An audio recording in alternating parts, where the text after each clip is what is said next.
Iran US ആണവ ചർച്ചയുടെ ആദ്യഘട്ടം മസ്കറ്റിൽ നടത്തിയിരുന്നു. ഒമാന്റെ മധ്യസ്ഥതയിലാണ് ചർച്ചകൾ നടത്തുന്നത്. ഇറാൻ വിദേശകാര്യമന്ത്രി അബ്ബാസ് അരാങ്ചിയുടെ നേതൃത്വത്തിലുള്ള സംഘവും US പ്രസിഡന്റ് ഡൊണാൾഡ് ട്രംപിൻ്റെ പ്രതിനിധി സ്റ്റീവ് വിറ്റ്കോഫിൻ്റെ സംഘവുമാണ് ചർച്ചയിൽ പങ്കെടുത്തത്. നേരിട്ടുള്ള ചർച്ചയല്ല, പരോക്ഷ ചർച്ചയാണ് നടത്തിയത്.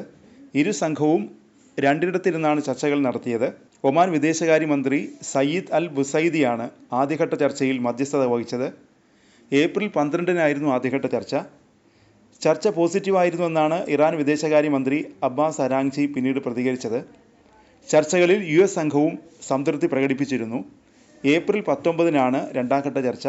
റോമിലാണ് അടുത്തഘട്ട ചർച്ച നടത്തുന്നത്. ഇറാനാണ് ഇത് സംബന്ധിച്ച സ്ഥിരീകരണം നടത്തിയത്.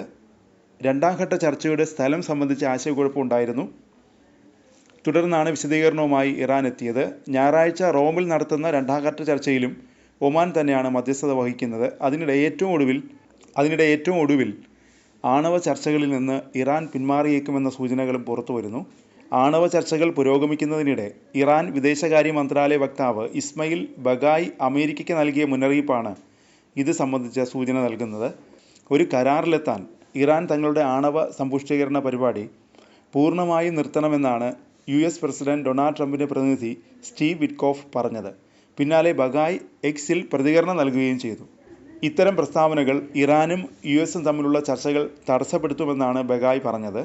കരാറിലെത്താൻ യുറേനിയം സമ്പുഷ്ടീകരണം ഇറാൻ നിർത്തിവെക്കണമെന്ന് ഏപ്രിൽ 15-നാണ് വിറ്റ്കോഫ് ആവശ്യപ്പെട്ടത്. പിന്നാലെയാണ് ഇറാൻ്റെ പ്രതികരണവും എത്തിയത്.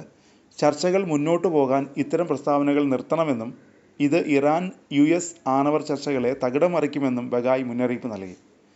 ട്രംപ് അമേരിക്കയുടെ പ്രസിഡന്റായി അധികാരമേറ്റ ശേഷം നടത്തുന്ന ആദ്യ ചർച്ചയാണ് ശനിയാഴ്ച നടത്തിയത്. ഒബാമ ഭരണകൂടത്തിന് ശേഷം ഇരു രാജ്യങ്ങളും തമ്മിൽ നേരിട്ടുള്ള ചർച്ച നടത്തുന്നത് ഇത് ആദ്യമായാണ്. ഹ്രസ്വമാണെങ്കിലും ഇരു രാജ്യങ്ങളും തമ്മിലുള്ള കൂടിക്കാഴ്ച നല്ല സൂചനയാണെന്ന് ഇറാൻ മാധ്യമങ്ങൾ റിപ്പോർട്ട് ചെയ്തു. ഇറാൻ്റെ തലസ്ഥാനമായ മസ്കറ്റിലായിരുന്നു കൂടിക്കാഴ്ച നടത്തിയത്. 2 മണിക്കൂറിലധികം ചർച്ച നീണ്ടുനിന്നു. ഏകദേശം 50 വർഷമായി ഇറാനും USഉം ശത്രുതയിലാണ്. ഇരു രാജ്യങ്ങളും തമ്മിലുള്ള സംഘർഷം വർദ്ധിച്ചു വരുന്നതിനിടെയാണ് ഈ ഉന്നതതല ചർച്ചകൾ നടക്കുന്നത്. ചർച്ചകൾക്ക് ശേഷം ഇറാൻ സ്റ്റേറ്റ് ടെലിവിഷനുമായുള്ള അഭിമുഖത്തിനിടെ അരാങ്ചി ചർച്ചകളെ ക്രിയേറ്റീവ് എന്നാണ് വിശേഷിപ്പിച്ചത്. ഫലമില്ലാത്ത ചർച്ചകളിൽ ഞങ്ങൾക്കോ മറുവശത്തിനോ താൽപ്പര്യമില്ല. ചർച്ചകൾക്ക് വേണ്ടിയിട്ടുള്ള ചർച്ചകൾ, സമയം പാഴാക്കൽ, നീണ്ടതും ക്ഷീണിപ്പിക്കുന്നതുമായ ചർച്ചകൾ, ഇതിലൊന്നും താൽപ്പര്യമില്ലെന്നും അദ്ദേഹം പറഞ്ഞു. ഏറ്റവും കുറഞ്ഞ സമയത്തിനുള്ളിൽ ഒരു കരാറിലെത്തുക എന്നതാണ് തങ്ങളുടെ ലക്ഷ്യമെന്ന് US ഉൾപ്പെടെ ഇരുപക്ഷവും വ്യക്തമാക്കിയിട്ടുണ്ട്. എങ്കിലും അത് തീർച്ചയായും എളുപ്പമുള്ള കാര്യമല്ലെന്നും അരാങ്ചി പറഞ്ഞു.